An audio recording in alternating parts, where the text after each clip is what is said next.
sure that you are inside that folder, okay? All right, cool.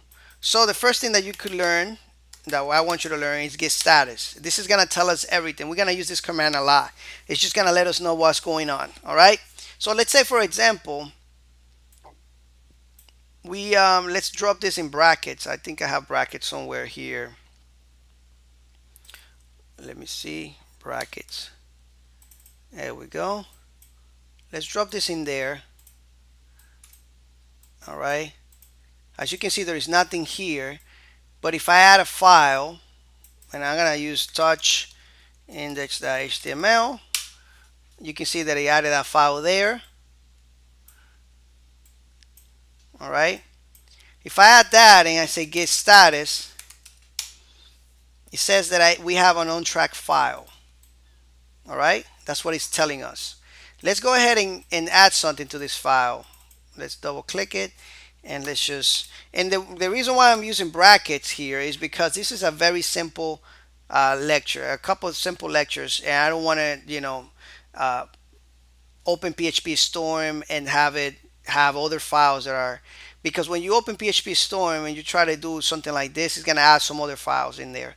I don't want that. I want everything to be very clear for you. So we're using a very simple editor like brackets, or we can use Notepad or any other type of editor out there. It doesn't have to be PHP Storm, okay?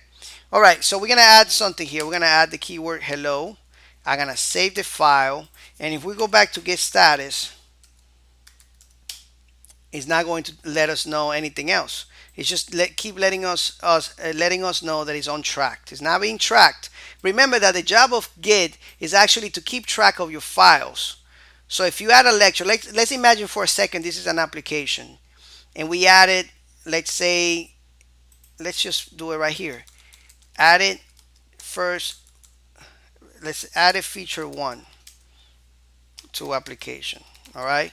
Let's say we do this and we added this feature to our application, but we want Git to track it because we're gonna keep adding features, and maybe one day we're gonna have something that's gonna fail, and we want to come back to that specific time where our application was working. We can do a restore. All right. We can do a rollback. Right. So let's add it. This is called Git Add. Let's just clear this so that way you can see it clearly. We're gonna do Git Add in the name of the file. Or if you want to add everything in that directory, you put a dot. All right, so I'm going to do a dot because I don't have any other files. Most of the time you want to add all your files, so you do the dot anyway. So now if you say git status, you can see that it says new file in green, right? Index.html. All right, so now we're keeping track of this. So if I do anything here, if I even put a space and put a dot and save it, and I do git status now, it says that I modify that file. And now we got two versions. When I first inserted the file, all right, and now when I modify it, that's how it keeps track. So now if I do git commit, and git commit is a command that is going to record that specific time. All right, that specific time when I added when I first saved that file, which is this one here. All right, I know this can be very confusing at first, but later on it's going to become very clear the more you do it. All right, of course. So we're going to say git commit with a little flag here with a M flag to say message. All right, and we're going to say added feature, or yeah, feature 1. Enter. All right, as you can see, one file change. This has been our first commit. Now if you do git log, you can see all your commits there, and each commit is going to have a identifier.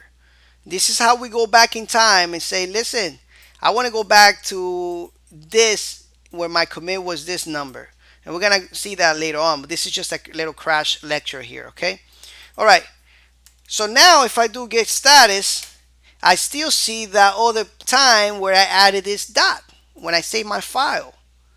Remember that? Because I added first this, and you can go back in time in the video. You can rewind it. I first added this, added feature 1 up to application, and I saved it, and then later I added a dot. So now this commit here will be for the dot. So if I go like this, git, let's add it first. All right, git add. There we go. And now let's do a commit. Add it dot to sentence in feature one or something like that. All right. Enter. Now we do git status. Nothing there, right? We do git log, and as you can see, we have 2 recordings now. All right. Now remember, this is a crash little lecture. We're gonna keep doing this a couple times over and over with different commands, so that way you can get a better idea. You can get very good at it. Okay. You don't need to be a master on it yet. Later on, you will become one. All right. All right. So cool. Let's say, for example, I want to go back to where this dot wasn't there. All right. How can I do that? Well, we go back to the first one, because right now this is the latest one. This is with the dot. And if we go back, actually, we need to go back to this one. This is the one that did not have the dot. So to go back, we do git reset hard, and I will explain to you what reset does. This is a soft reset without the flag. This with the hard, it's the hard reset. This means that we're gonna erase everything. We're gonna erase the commit. We're gonna make sure we're gonna erase everything to that point in time. So now if I do this, this commit will not be available anymore.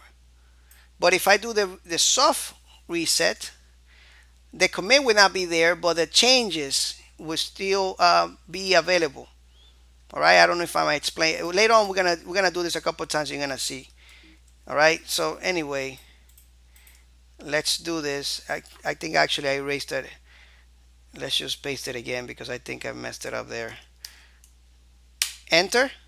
And now you saw that actually that first commit did not have anything on it. It just had the word hello.